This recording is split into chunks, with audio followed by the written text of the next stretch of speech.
invitamos a Felipe Cuevas, profesional del Departamento Técnico de Inspección Eléctrica, para que comience su exposición del Pliego Técnico Normativo RIC número 5, Medidas de Protección contra Tensiones Peligrosas y Descargas Eléctricas. Felipe, adelante, por favor. Muy buenos días.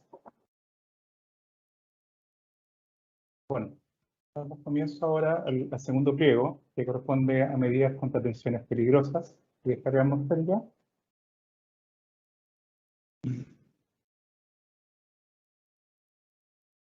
Bueno, como indicó Julio, seguimos la misma esquematización.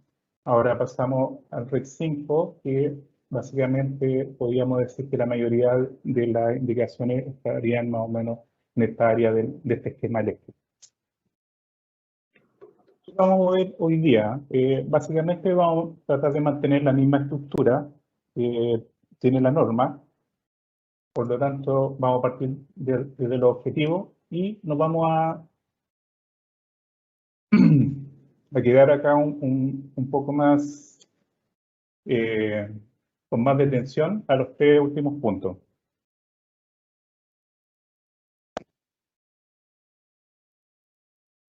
¿Cuál es el objetivo de este pliego? Básicamente, establecer cuáles son las medidas de protección contra esto que llamamos tensiones peligrosas. De ahí vamos a definir tanto las tensiones peligrosas como que entendemos también por tensiones seguras. El alcance, como todos los pliegos de este reglamento, obedece a todo lo que es instalaciones de consumo de energía eléctrica a nivel nacional. Y referencia normativa, a diferencia de otras normas, esta solamente tiene dos. Una que tiene que ver con los efectos de la corriente sobre las personas y algunos seres vivos. Y la segunda indica algunas indicaciones de sistemas de protección, principalmente contra choque. Entrando ahora ya dentro de las exigencias generales, es importante destacar que cuando hablamos de medidas contra tensiones peligrosas, no son una medida aislada, sino que tienen que estar necesariamente, como indica el artículo 5.1, relacionadas con las puesta a tierra, que es el pliego que vamos a ver después del break. Entonces es importante entender eso, que toda esta medida y todo este esquema eléctrico, digamos, de alguna forma interactúa, y por eso es importante tenerlo presente. Aquí brevemente algunos contenidos que vamos a usar dentro de este capítulo para que se entiendan cuáles son estas medidas y su relación. Está basado en la norma 6479, que tiene que ver con los efectos de la corriente, que lo mencionamos hace unos momentos. Esta norma define 4 áreas o zonas de seguridad. La primera, solamente estamos hablando de 0,5 mA, por ejemplo, la típica percepción que uno podría tener como un leve cosquilleo, pero ningún riesgo. Después, en relación de tiempo corriente, ya tenemos esta segunda área, que es la zona 2, que usualmente vamos a percibir ciertos efectos fisiológicos. Por ejemplo, cuando uno ya toca algo energizado y tiende como a sacar bruscamente la mano. Entonces, ahí estamos hablando en esta zona. Y aquí ya juega un rol relevante tanto el tiempo de exposición como la intensidad de la corriente a la cual se expone. Después, la tercera área, tenemos esta zona que está comprendida entre el área, los bordes amarillos, y aquí ya tenemos ciertos efectos, algunas contracciones, algunas dificultades respiratorias. Aquí ya es una zona que no es agradable ya entrar. Si se fijan, acá hay una referencia que habla de los 30 mA, que por ejemplo el diferencial usualmente opera a esa corriente máxima. Entonces aquí, para que esté dentro de la zona segura, a 30 mA debería operar antes de los 200 milisegundos. Ya entrando a la última área, que es la zona gris, que está limitada por la franja roja, aparecen dos curvas. La primera es cuando a esa exposición el 5% de las personas sufre ya algún tipo de efecto mayor, por ejemplo, quemadura, paro cardíaco, paro respiratorio. Y ya sobre la línea, digamos, de la línea segmentada C3 hacia la derecha, ya estamos hablando que el 50% de las personas que se pongan, lo más probable es que sufran algún tipo de molestia. Entonces, con esto nos va a servir de insumo, digamos, para ir entendiendo las distintas medidas de protección. Entonces, entremos un poquito en materia. Hablemos de las tensiones seguras. Por eso las tensiones seguras se mantienen las que estaban en la anterior norma 4, es decir, para corriente alterna, 50 volts para zonas secas y 24 volts para lugares húmedos. Y estas tensiones seguras que llamamos corresponden a la que el cuerpo humano no debería tener ningún efecto riesgoso, como los vimos en la lámina anterior. Pero ahora se agrega en este nuevo RIC en la corriente continua y también se establecen los límites máximos para lugares secos, en este caso 120 volts, y para lugares húmedos 60 volts en corriente continua. Entremos ahora a un nuevo capítulo que es esquema de conexión. Esta sección no está en la norma anterior, pero vamos a dar algunas luces. Después ustedes pueden profundizar en los RIC. Para que entendamos, la norma especifica 3 esquemas de protección, que es el esquema TN, TT y el esquema IT. Vamos a ver si cambiamos el puntero. Ya. Entonces, la primera letra siempre va a tener relación con está conectada este punto respecto a Tierra. Entonces, el esquema más común que vamos a usar ahora es el TNS, que lo vamos a describir un poquito más adelante, que quiere decir que la primera Tierra tiene una conexión directa al punto de alimentación. Después tenemos la otra alternativa es que sea IT, y en este caso la conexión a Tierra está conectada respecto a una impedancia. No se preocupen porque después vamos a poner los esquemas, solamente estoy comentando algunos temas generales. Después tenemos la segunda letra, que puede ser como ya sea T o N, y en este caso, si es T, dice que las masas están conectadas directamente a Tierra, independiente de la alimentación. Y después ya cuando entramos a las letras que son como eventuales, que también están especificadas en esta norma, pero yo las dejé aquí un poquito más atenuadas porque por temas de tiempo no vamos a entrar, y más aún la norma especifica que solamente se deben usar en casos justificados. Pero sí la que vamos a usar va a ser la TNS, que en este caso la función del neutro y la del conductor de protección están separados. Entonces ahora entremos un poco a cada uno de los esquemas que acabamos de indicar. Por ejemplo, el esquema TNS, también conocido como neutralización, es un esquema que, como podemos apreciar acá, es bastante conocido. ¿Por qué? Porque es el que usamos en las instalaciones interiores normalmente, perdón, las instalaciones de consumo, sobre todo lo que es vivienda. De hecho, el artículo 5.2 del reglamento 10, que van a ver en algunas sesiones más adelante, establece que todo lo que es alumbrado de vivienda debe utilizar el esquema TNS.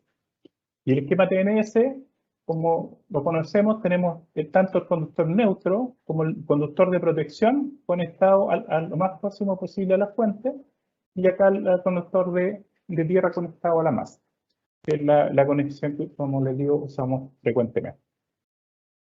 También el segundo esquema que nos interesa presentar es el esquema TT, que es un esquema que se utiliza habitualmente en redes de distribución. ¿Por qué digo habitualmente? Porque hay zonas de repente rurales que tienen, no sé, un sistema que va por una sola fase, sistema tierra, etc. Pero en condiciones normales, digamos, el 99% del país tiene esquema de protección IT. En este caso, como podemos apreciar, aquí solamente el neutro va conectado a la fuente y el conector de protección es independiente, ya no va referido al punto de alimentación.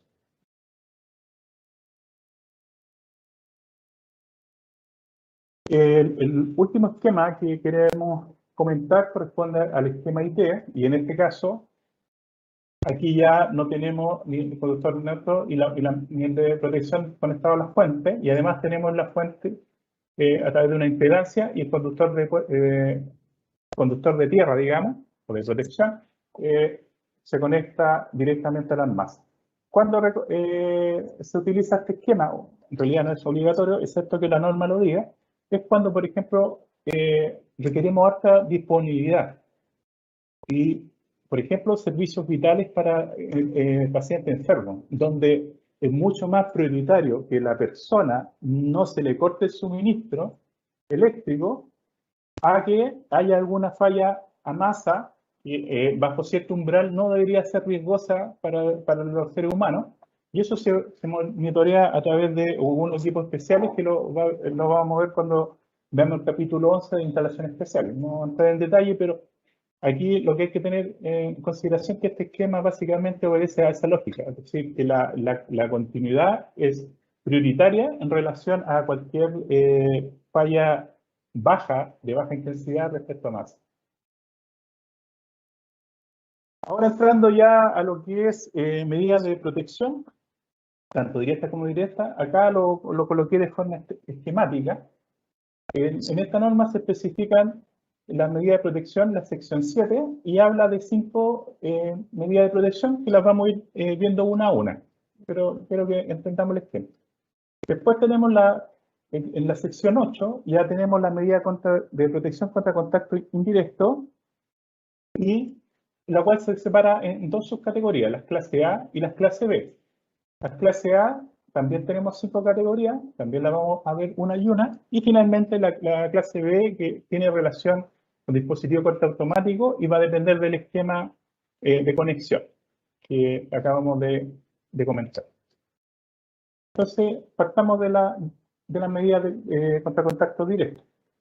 Primero, recordar que el contacto directo es cuando una persona accidentalmente o intencionalmente se toca a un conductor que normalmente está energizado. Y para ello, la norma mantiene las mismas 5 condiciones contra contacto directo que estaban ya contenidas en la norma 4, pero la amplía un poco más y ustedes las podrán ver cuando revisen los pliegos. Partamos con la primera, que es la más sencilla y la más común, que tiene que ver con lo que acaba de comentar Julio, que tiene que ver con la aislación de los conductores. Si la primera corresponde a evitar, a través de un recubrimiento, proteger la parte activa. Y también la norma especifica que en el caso de estos conductores usados normalmente por bobinados motores u otras cosas, este tipo de aislación de barnices laca no se puede o no se considera una medida de protección contra contacto directo. La segunda medida de protección, que son comunes, son, por ejemplo, poner medios o barreras envolventes, en este caso tableros, gabinetes, etc. Entonces, ahí en la norma se especifican estándares mínimos de protección, que lo vamos a profundizar, o profundizó Julio en realidad cuando vimos el tema de tablero, pero también están indicados en el pliego. Una tercera medida es interponer obstáculos. Y en este caso, esta medida de por sí sola no es una medida completa y solamente recomendable cuando el recinto está catalogado para personal autorizado. El otro tema importante que especifica esta norma es que esto solamente tiene, digamos, un funcionamiento adecuado desde el punto de vista cuando no hay intencionalidad legal de ingresar al recinto. Si la persona igual quiere entrar, va a lograr entrar. Si lo que busca esto es que, por ejemplo, un niño accidentalmente se caiga o se acerque, no pueda tener contacto con el recinto peligroso que queremos proteger. Una cuarta medida es ya destinar un área, que sería esta superficie, mirado de lado o desde arriba, en donde lo que buscamos es aislar a la persona, dejándola fuera de alcance de elementos conductores. Y en este caso la norma especifica en su anexo cuáles son estas distancias, por ejemplo, 2,5 metros de altura, o estirar el brazo más de 1,25 m, o si me agacho y tiro el brazo hacia abajo, hasta 0,75.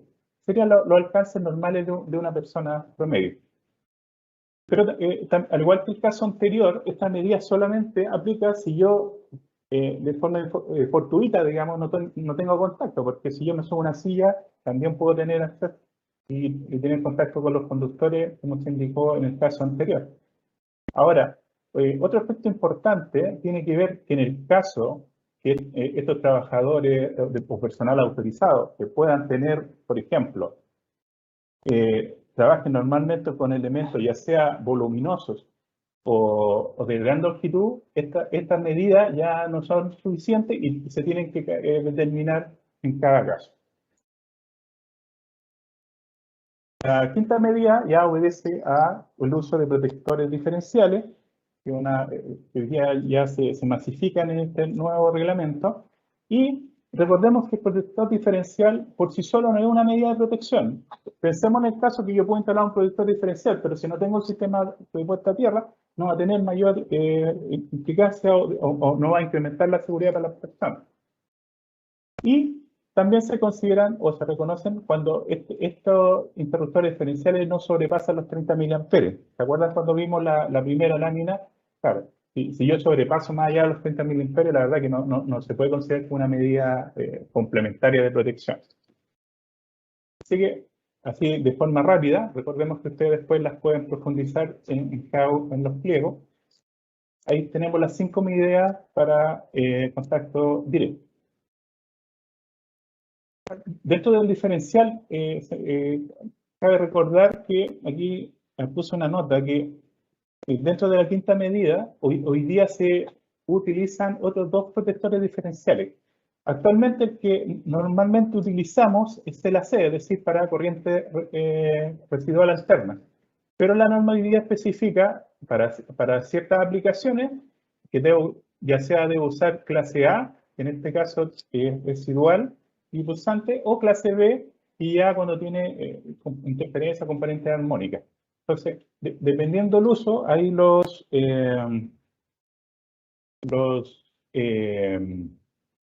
cada uno de los pliegos en donde se referencia el uso o se recomienda el uso, se especifica que tiene que usar uno u otro. Eso lo vamos a ver cuando ya veamos instalaciones especiales principalmente. Veamos ahora rápidamente algunas medidas de contención contra contacto indirecto. Recordemos que el contacto indirecto es el contacto de una persona con algún elemento metálico que en condiciones normales no debería estar energizado, como una lavadora, la carcasa de un refrigerador, un motor, etc. Entonces, la primera medida de protección el espíritu es que evitar que se produzcan. Es decir, la primera medida que deberíamos tener presente es que en todo momento no se produzca esta falla y energice el elemento metálico. Y para ello, como indicamos en el esquema anterior, tenemos dos elementos o dos sistemas, los clase A y los clase B. Partamos con los clase A. Dijimos que son 5 categorías que van desde transformadores de aislación hasta protección en locales o emplazamiento no conductor, que sería lo que llamamos también piso aislante. Por ejemplo, la primera medida de protección clase A para contactos indirectos es lo que llamamos el uso de transformadores de aislación, que se utiliza, por ejemplo, bastante, o se exige en este caso, para recintos hospitalarios de ciertas características. Lo que busca es aislar la fuente de la carga desde el punto de vista eléctrico, con el fin de otorgar una protección adicional ante el paso de tensiones peligrosas.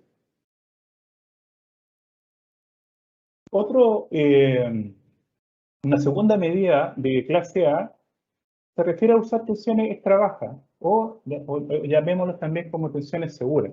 Y en este caso estamos hablando, por ejemplo, que su utilización se recomienda en lugares de alta humedad, por ejemplo, piscina, iluminación de piscina o las bombas de la piscina, o también todo lo que es, por ejemplo, salas de hidromasaje, sauna, y cualquier lugar o recinto donde haya una alta humedad, es recomendable que toda la iluminación y los elementos que la componen idealmente sean de baja tensión o una tensión extra baja de forma segura. Es decir, que no sobrepase en este caso 24 volt en corriente continua o 60 volt en corriente alterna.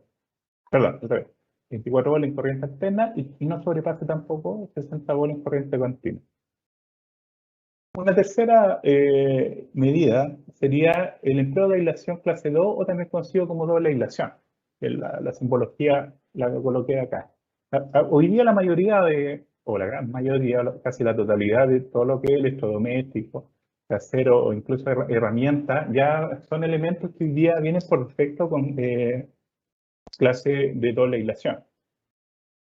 También quería anotar ahí, que es una nota, que a veces el fabricante, por alguna razón técnica, indica que, por ejemplo, ese elemento no se debe conectar a tierra. Y en esos casos, como mínimo, debería ser el equipo de doble aislación.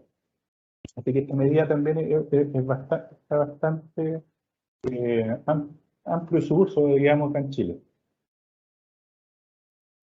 Una cuarta medida, le estamos hablando de conexiones equipotenciales. Y aquí esta medida principalmente se usa con el fin de colocar todos los elementos a un punto común para que no se generen diferencias de potencial entre los equipos o los elementos y cualquier otra cosa que nosotros queramos evitar que se produzca una diferencia potencial. Y en este caso, en el RIC 11, en el punto 363, establece que para salas de preparación de yeso o salas de parto, se deben proteger tanto con protectores diferenciales como conexiones equipotenciales. Así que la norma igual da ciertas indicaciones con las cuales ustedes pueden indicar. Y bueno, cuando ya veamos el RIC específico, hay también referencia a las normas a las cuales se tienen que referir para cualquier indicación ya más detallada. La última medida clase A corresponde al uso tanto de suelo como de paredes aislantes. Y en este caso lo que se deja es que todos los equipos queden fuera del alcance de una persona, es decir, puedo tocar uno pero no toco el otro, aquí hay una barrera por ejemplo, o en el caso que llegue a tocar algún equipo, estos deben estar, por ejemplo, aislados respecto a otro, cosa que no se genere una tensión peligrosa. Pero ojo acá, para que esta medida de protección sea efectiva, en este caso, si la tensión de la red no sobrepasa los 500 volts, el piso debe tener como mínimo una resistencia de aislación de 50 kilos. Y en el caso que yo trabaje con una tensión superior a 500 volts, la exigencia de aislación del piso, de este piso o de cualquier pared no puede ser inferior a 100 kilo ohms. Cualquiera que no se cumpla ya se van a considerar, como está acá en la nota, que son elementos para efecto de este tipo de protección que no son suficientes y por lo tanto se considerarán conductores. Y ya esta medida ya no se podría utilizar.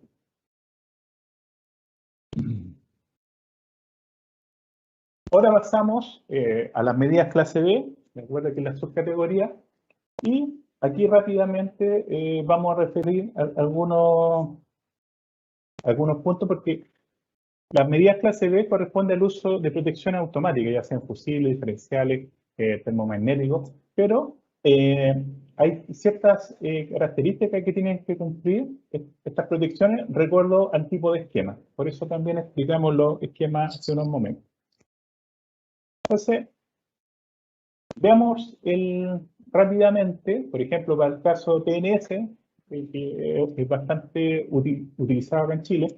En este caso, ante una eventual falla, por ejemplo, una falla conductora a tierra, se tiene que cumplir que esta corriente, por la impedancia del bucle, es decir, la impedancia del bucle se refiere a la impedancia completa que hay del conductor, la tierra y todo, porque esté entre el punto de falla y la fuente, sea inferior a la tensión de seguridad, en este caso 50 o 24 volts, estamos hablando de corriente alterna, y además que esta corriente sea despejada según la tensión. Por ejemplo, para una instalación de 220 volts, el tiempo máximo de interrupción va a ser 0,4 segundos.